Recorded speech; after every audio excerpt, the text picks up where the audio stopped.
Subscribe कर लीजिए हमारे चैनल को और बेल आइकन को प्रेस कर लीजिए ताकि आने वाली वीडियो हमारी आप तक पहुंचे सबसे पहले। आज हम बनाएंगे परवल की मिठाई, जिसके लिए हमें चाहिए 500 ग्राम परवल। और अब हमें इन्हें छील लेना है और आगे पीछे का हिस्सा हटा देना है। तो सारे परवल को हमने पहले अच्छे से धुल लिया था और अब हम इनको छील लेते हैं। हमने छील कर इनके आगे पीछे का हिस्सा हटा दिया है, तो बीज से हम कट कर लेते हैं और इस तरह से इसके बीज निकाल कर साइड कर देते हैं। हमें परवल की मिठाई में इनके बीज का इस्तेमाल नहीं करना है, सिर्फ परवल से ही हम मिठाई बनाएंगे। तो आप बचे हुए इनके बीज से आलू डालकर भुंजिया बना सकते हैं, जो कि खाने में बहुत ही टेस्टी लगती है। तो इस तरह से आप परवल से मिठाई भी बना सकते हैं और सब्जी भी। और सारे परवल हम इस तरह से बीज हटाकर तैयार कर लेते हैं। सारे हमने बीज हटा दिए हैं। अब हमें इन्हें ग्राइंड करना है, तो एक मिक्सी के जार में हम इन्हें डाल देते हैं और जितने जार में आएंगे हम उतने डाल देंगे। ज़रूरत पड़ेगी तो 1-2 छोटे चम्मच हम इसमें पानी भी ऐड कर सकते हैं और इनको हम हल्का सा दरदरा सा पीस लेते हैं। और हमने इन्हें पीस लिया है। इस तरह से इनका पेस्ट बनके तैयार हो गया है। बहुत ज़्यादा महीन नहीं है, हल्का सा दरदरा है। इस तरह से इसे पीस लिया है। अब हमने 1 कप मखाने लिए हैं। मखाने अपने टेस्ट के हिसाब से थोड़ा सा कम या ज़्यादा भी कर सकते हैं। और 1 टुकड़ा हमने नारियल का लिया है, सूखे वाले नारियल का टुकड़ा है ये, जिसे हम पीसेस में कट कर लेते हैं।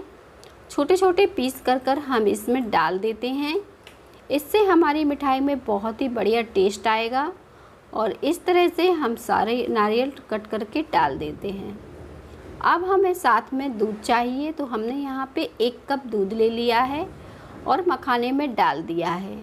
अब 5 से 10 मिनट के लिए हम इसे इसी तरह से छोड़ देंगे ताकि मखाने हल्के से फूल जाएं।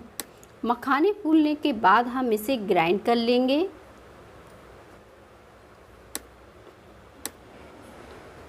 तो इस तरह से हमने मखानों को डालकर अच्छे से ग्राइंड कर लिया है। अब हमने यहाँ पे एक पैन ले लिया है, जिसमें हम डालेंगे देसी घी 2 चम्मच। देसी घी में ही मिठाइयाँ ज़्यादातर अच्छी लगती हैं। आप चाहें तो इसमें रिफाइंड का इस्तेमाल कर सकते हैं या फिर डालडे का।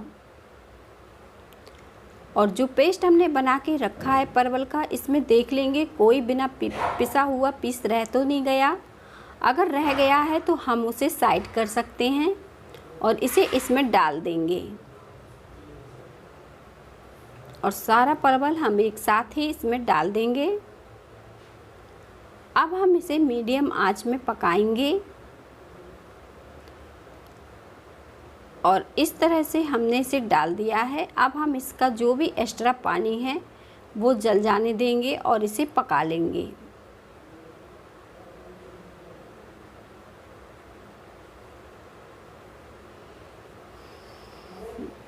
चार से 5 मिनट लगेंगे इस पानी को जलने में। परवल की मिठाइयाँ आपने बहुत खाई होंगी, पर जिस तरह से मैंने बिल्कुल अलग तरीके से बनाई है, इस तरह से नहीं खाई होगी। तो इसी तरह से आज हम नए तरीके से परवल की मिठाई बनाएंगे, जो कि आपको बहुत ही पसंद आएगी, जिसे हम बाद में रोल का शेप दे देंगे। और इसी तरह से हम इसे चलाते रहेंगे ताकि एक्स्ट्रा पानी इसका जल जाए।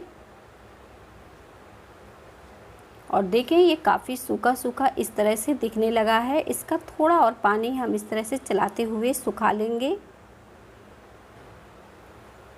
और इस तरह से देखेंगे ये कंबाइन सा हो रहा है। अब इसमें पानी भी नहीं दिख रहा है। इस तरह से हमने इसे चलाकर अच्छे से भून लिया है। तो अब हम इसमें चीनी डाल देंगे। तो हम यहाँ पर आधे कप चीनी का इस्तेमाल कर रहे हैं और इसे हम डाल देते हैं। चीनी अपने टेस्ट के हिसाब से थोड़ा सा कम ज़्यादा भी डाल सकते हैं। और अब हम इसे इस तरह से चलाते रहेंगे ताकि चीनी अच्छे से पिघल जाए।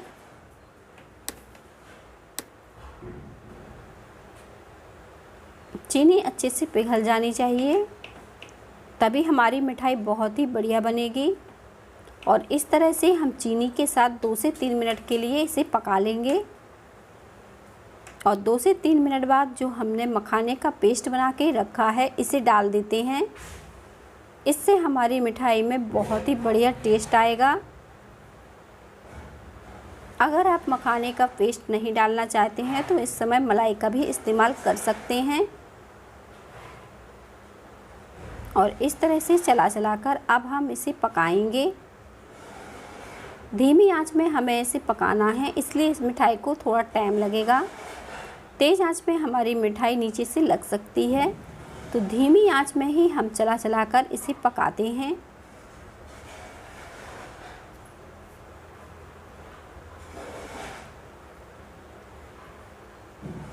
और इसी तरह की नई नई मिठाइयाँ देखने के लिए आप हमें कमेंट में बता भी सकते हैं कि किस तरह की मिठाइयों की वीडियो आप देखना पसंद करते हैं।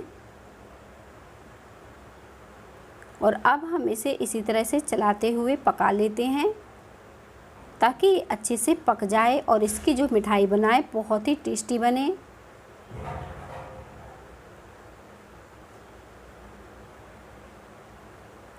और इस तरह से हम इसे धीमी आंच में चलाते हुए पका लेंगे।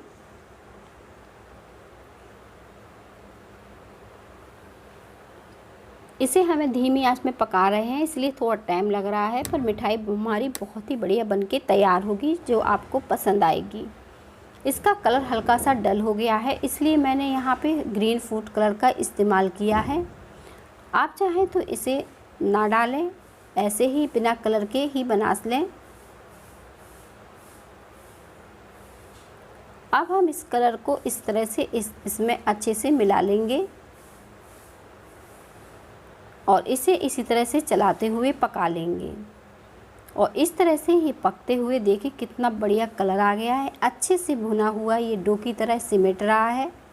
इसमें हम इस समय 1 छोटे चम्मच घी डाल देते हैं ताकि ये थोड़ा और अच्छे से पक जाए। अब हम यहाँ पे 2 चम्मच मिल्क पाउडर का इस्तेमाल कर रहे हैं। ये पूरी तरह से ऑप्शनल है, अगर आपके पास नहीं है तो आप मिठाई को बहुत ही सिंपल बना लीजिए, पर मिल्क पाउडर से बहुत ही अच्छा टेस्ट आएगा इसमें। 2 से 3 मिनट ही इसलिए मैंने पकाएंगे। पाउडर का इस्तेमाल बहुत ही बढ़िया पककर तैयार हो जाएगा। ये देखिए कितना बढ़िया ये कंबाइंड हो रहा है, अच्छे से ये पक चुका है।